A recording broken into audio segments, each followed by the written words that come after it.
The drone has a GPS up here and it's not showing up in Betaflight. So in Betaflight, that version, GPS is grayed out.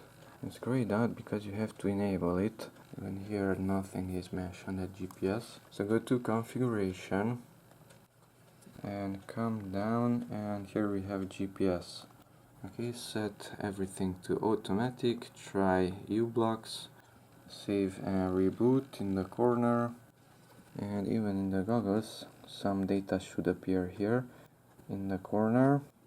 Yes, there we have it. Currently it's not showing anything, it says false. It's inside the house, we don't have any reception here. And at configuration, this one remained enabled, and that one is yellow also.